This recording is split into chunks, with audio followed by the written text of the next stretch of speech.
আজ নিয়ে এসেছি মটরশুঁটি দিয়ে আলুর দমের এক দুর্দান্ত রেসিপি নিয়ে। এভাবে বানালে রুটি, লুচি, পরোটা সব কিছুর সঙ্গে দারুণ লাগে খেতে।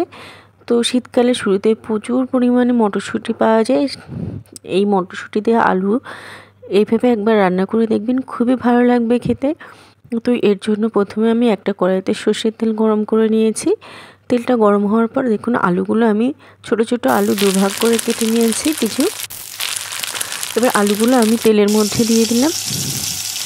এবার আলুগুলো একদম লাল লাল করে ভেজে নিতে হবে।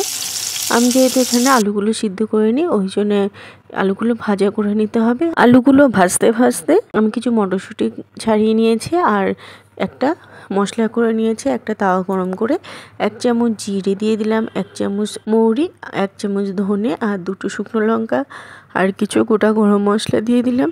মশলাগুলো একটু হালকা লাল লাল করে ভেজে নিতে হবে, যেন মশলাগুলো বেশি পুড়ে যায়, তাহলে কিন্তু আলুর দমটা একদম খেতে ভালো লাগবে না, তেতো হয়ে যাবে।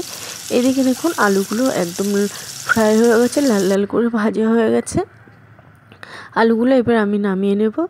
তো আলুগুলো নামানো হয়ে গেছে। এরপর একই তেলের মধ্যে দিয়ে দিলাম 1 চামচ জিরে ফোড়ন। ফোড়নটা একটু হালকা নাড়াচাড়া করে ভাজা করার পর দিয়ে দিলাম গ্রেট করে রাখা আদা। আপনারা এখানে আদা বাটাও ব্যবহার করতে পারেন। আর দিয়ে দিলাম 2টো টমেটো পেস্ট করে রেখেছিলাম, সেটা দিয়ে দিলাম।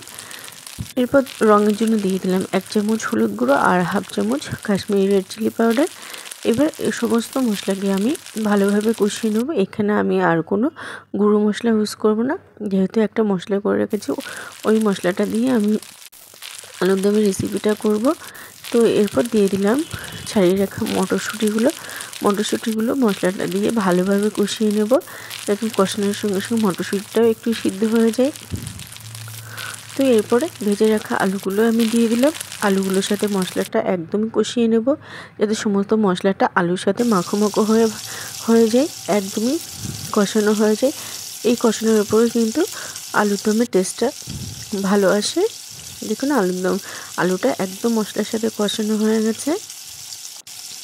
এরপর এর মধ্যে আমি দিয়ে দিলাম পরিমাণ মতন গরম জল। এখানে আমি একটু গরম জলটা অবশ্যই দেবেন, তাহলে যেমন আলুর দমের টেস্টটা ভালো আসে আর দেখতেও কালারটাও খুব সুন্দর আসে। এরপর ভালোভাবে একটু মিশিয়ে নিলাম। তারপরে দিয়ে দিলাম স্বাদ মতন লবণ আর দিয়ে দিলাম 4টে কাঁচা লঙ্কা। এবার এটাকে আমি 8 থেকে 10 মিনিট মতন রান্না করে নেব।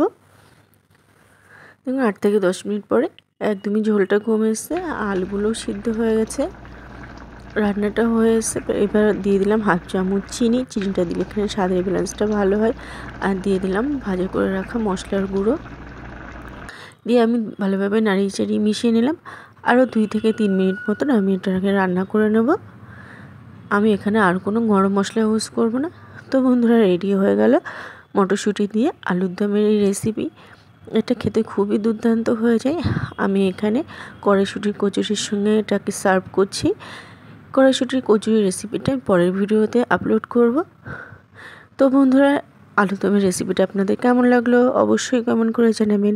ভালো লাগলে লাইক শেয়ার করার অনুরোধ রইল। ইউটিউব থেকে দেখলে চ্যানেলটি সাবস্ক্রাইব করার অনুরোধ রইল। আজ এই পর্যন্ত, আবারও হাজির হব অন্য কোনো রেসিপির সাথে। সবাই ভালো থাকবেন, সুস্থ থাকবেন।